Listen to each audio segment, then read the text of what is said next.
Hi, my name is Talia. Welcome to Talia Nerds Out. Just wanted to do the first part of I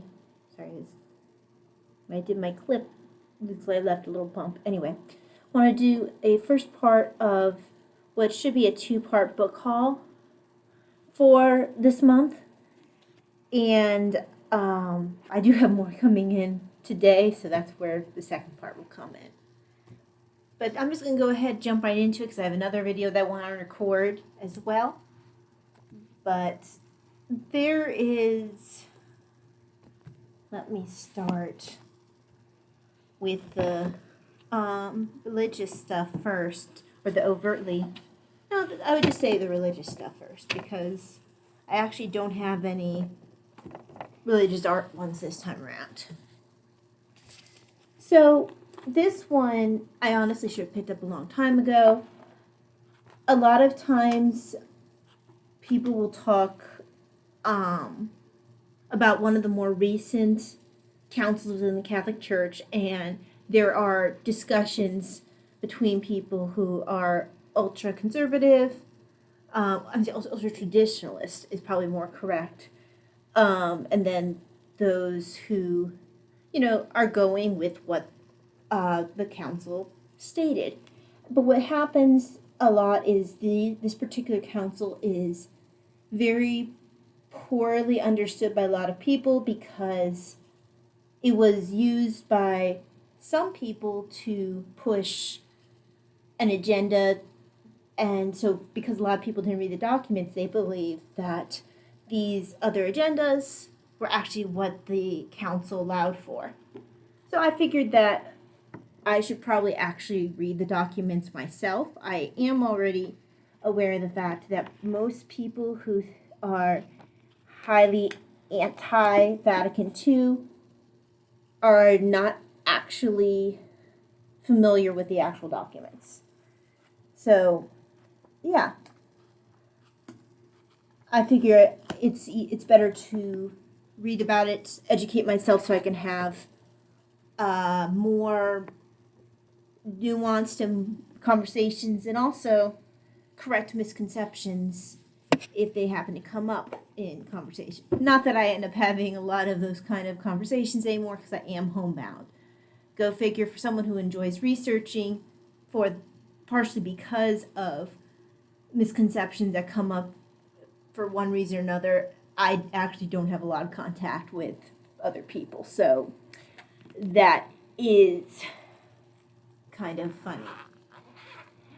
But anyway, along the same lines, this is a beautiful version of this book. This is the Catechism of the Catholic Church. Now, this is the same as the normal official version, but it's just beautiful in the way that it's set up. It's color-coded. For whatever reason, my screen seems to be blown out. And Ascension has special tabs that come with it that makes it easy to find specific topics, which is just really nice because sometimes there will be questions about what the Catholic Church actually teaches on something. And just like with Vatican II, it's nice to be able to actually find those answers, the official answers, instead of, whisperings here and there about maybe, maybe it's this, maybe it's that. These are the actual hard and fast, these are the doctrines. And this particular Ascension edition is set up in such a way to better assist their Catechism in a Year program that they have. And this is the first volume of a 3-volume Catechism in a Year companion. I already have the one they have for Bible in a Year. And it gives you how far they want you to read, a reflection, some prayer, and then diving deeper. So I enjoyed the one for Bible in a Year, even though I have definitely not finished in the year because I don't focus that well. I need to pick it up again. But yeah, I managed to find this for a steal on eBay because normally this is a fairly expensive book. There we go. And I've had this case forever. Okay, I'm going to put this over here. Now for the non-religious book haul. Now I had this on Kindle, but I really wanted to have the physical one. Again, this is one of my favorite Star Trek books. Sorry, the bird cam is buzzing me. I get notifications to my watch because they go to my phone. Anyway, so Star Trek Ishmael.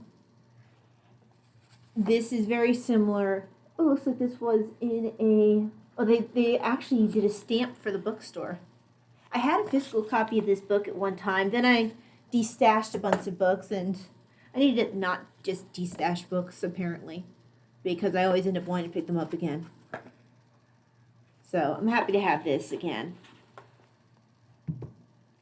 Now, this I also originally read in Kindle, though I think I actually borrowed it from the library. I know that I will want to read this again. Plus, they have a really interesting last end of it where it has a book list and all the different printings of the GI books, the A series, B series. You can see which ones were repeat favorites or repeat printings because they're favorites. And it's really hard to, I wanted to look through it without having to worry about returning the book. So this is my physical version. I know that I'll end up reading this again.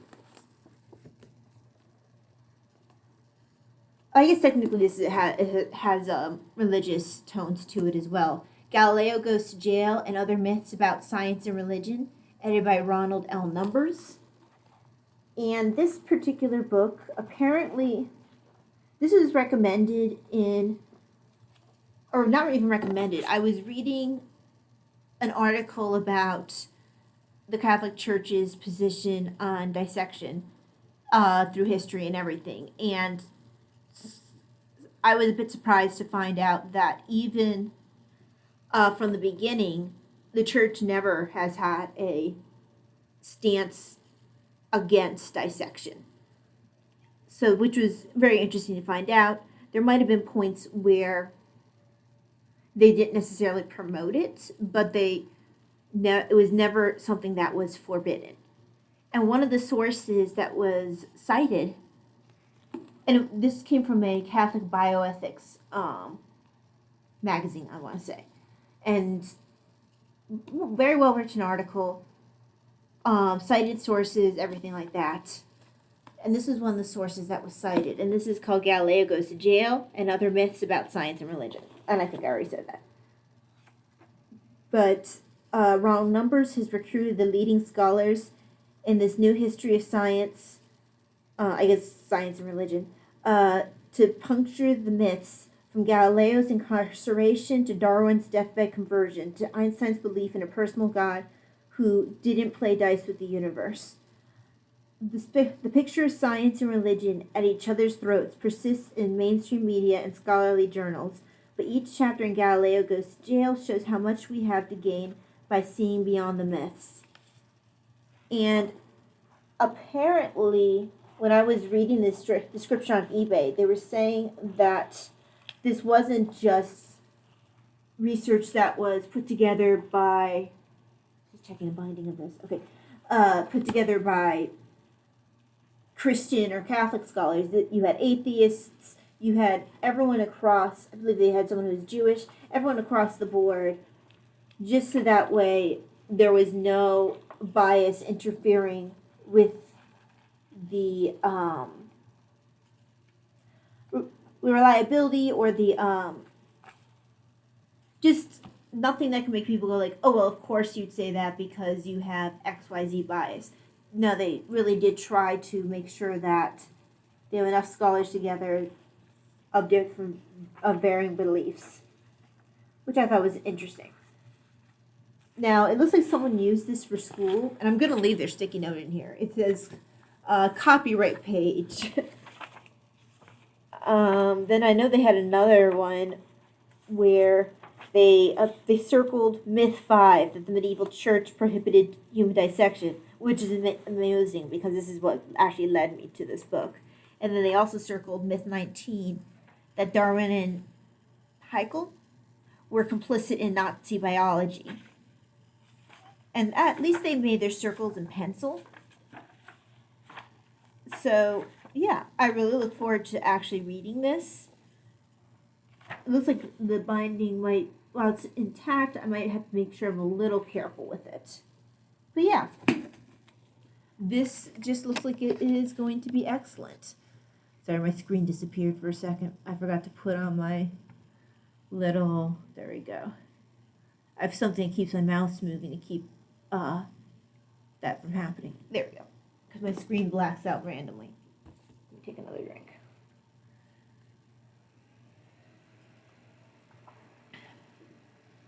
Oh, I think I made this a bit too strong. This is purple tea. Yeah, I think I'll end up dumping that and making a new one. I was making eggs last night, and then when I steeped this, I forgot that I had it steeping. So this is Charles Carroll of Carrollton, faithful revolutionary, and he was the only Catholic signer of the Declaration of Independence. But I actually know nothing else about him. So I've been falling down the hole of researching different people who were important in the Revolutionary War. Oh wow, he died at 95, the longest living of the signers, during the administration of Andrew Jackson.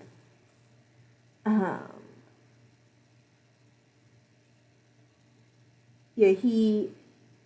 Oh, interesting. So here's the back, and the only Catholic signer of the Declaration of Independence, Charles Carroll stood out for another reason. His Maryland family was the wealthiest in all the colonies and had all to lose if the Patriot cause failed. Despite the risks to his fortune, Charles Carroll was determined to right the unjust treatment of Catholics in Maryland, who were denied the right to vote and hold public office, and so he set about making himself the leader of the Patriot cause well before it became fashionable. Carroll realized that only by protecting the rights of all citizens would Catholics like himself be protected. His vision became enshrined in the Bill of Rights of the U.S. Constitution. I didn't know that. Which forbade the national government from the establishment of a single religion and eventually led to the disestablishment of state religions in all of the New England colonies within a generation. Carroll, for his whole life, was both a staunch Catholic and a passionate lover of the American Republic he helped to found. And then I mentioned about him being the longest lived. Longest living? The one who lived longest. There we go. One of Carroll's admirers, Andrew Jackson, once said, "One man with courage makes a majority." Okay, that's interesting. Yeah, I know nothing about him other than what I just read. And the fact, that he was the only Catholic signer. I'm sure I learned more about him in history. It just didn't stick out. Now this one sounds really beautiful. This is called My Dearest Friend, Letters of Abigail and John Adams. And it's just edited, I guess, to make it a little bit more understandable, maybe spelling adjustments or whatever. And it's really, apparently they wrote constantly. And it came up in Rush when I was reading that. I need to finish reading that, but it came up that actually it ended up being a big issue. At one point, someone stole some of Adams's letters to Abigail, and that caused an issue in the diplomatic dealings between America and England before the war, where there were still people who were trying to come to a peaceful solution. So his letters caused a huge issue, even though it wasn't his fault that they got stolen. He had trusted someone to deliver them. But it's really cute because they have things like, she has my much loved friend as a as a greeting. He has my best friend. I know there's several of my dear.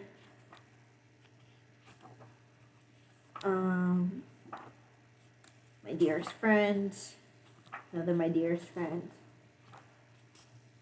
Dearest of friends. It's just, my dear Portia. Is that a reference to Shakespeare? It's Shakespeare, right? My dearest friend. So yeah, it's just really cute that they wrote so consistently. And I honestly don't know what I've read about John Adams. I've liked. I still need to read his biography by McCullough. Is it David McCullough? Let's see, I want to see it's David. Yes, David McCullough. I want to read the biography by David McCullough. I'm not sure if I'll be able to get to it this year because it's a really thick book. But I really enjoyed reading about Adams in the book where he is the defense for the British soldiers from the Boston Massacre. I think it's called John Adams Under Fire. Excellent book. And it made me first become very interested and develop some respect for John Adams because I really didn't know a whole lot about him prior to that. But yeah, my book on Benjamin Rush is helping me really continue that liking of John Adams. He and Benjamin Rush were good friends, and so I continue to see a lot of Adams through that. But yeah, I think that is the last of this part 1 of the book haul. If that's a little disjointed, I'm sorry. Hope that you enjoyed hearing about these books. I guess the theme is pretty much Revolutionary War history and Catholic/Christian history. I mean, there's a couple books outside of that, but that seems to be the overriding theme this time around. But yeah, thank you very much for joining me. Hope that you have a wonderful day, and I will see you for the next video. God bless. Bye.